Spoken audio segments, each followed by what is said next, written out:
as a serial entrepreneur, I found that networking is extremely critical in the success of your business. And there's probably a few key tips that you can do for networking. The first one is you can always afford coffee. So it doesn't matter what stage you are in your company development. You may not have any money, you might have just gotten funding, but you can certainly afford a cup of coffee. And it's amazing how far you can get with coffee. So it's breakfast, it's lunch, it's dinner. It's after a conference, it's during a conference, and so really seeking out the people that you want to network with or engage in conversation, offer up to buy them a cup of coffee. That's a great way to start that discussion.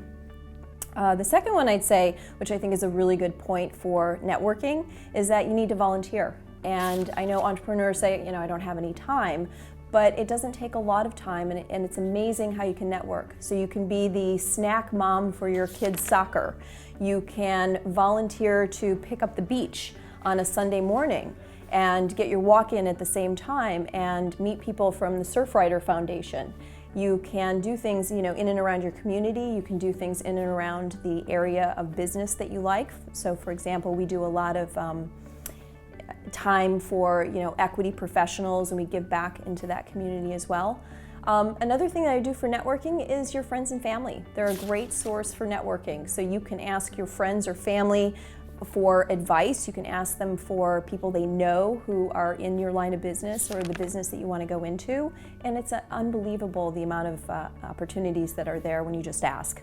The second one, or probably the next one I'd say, is offering something. So when you go in and network with someone, you're looking to, some people say, I'm looking for something. You really shouldn't be. You really want to be offering up advice just as much or offering up something. So when you're in a networking environment and you're trying to connect with somebody at a certain level, I would say offer something. And it could be something very simple. Maybe you've done something in your past that they haven't done before, and you could offer to help them with that.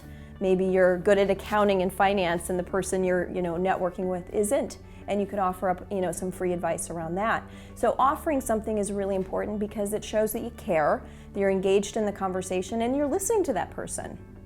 So it isn't just asking for things.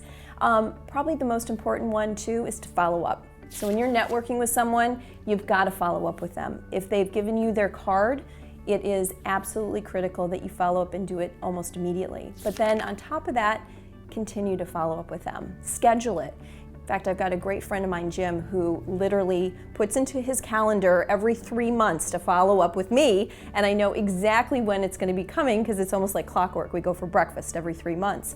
And so this is his system. Everybody's got their own, but what he does is he puts little pieces of information at each meeting, just attaches it to my record on Outlook, and that way when he follows up with me in 3 months, he can just say, how did that go with that business decision, or how was that new venture that you're working on or something. So it's very personal, and it's established a great relationship with some of my colleagues. So I would say that networking is personal. Make it your own. There isn't one way that works for everybody. Look at your community, look at your friends, look at your family, and do it, and go drink a lot of coffee.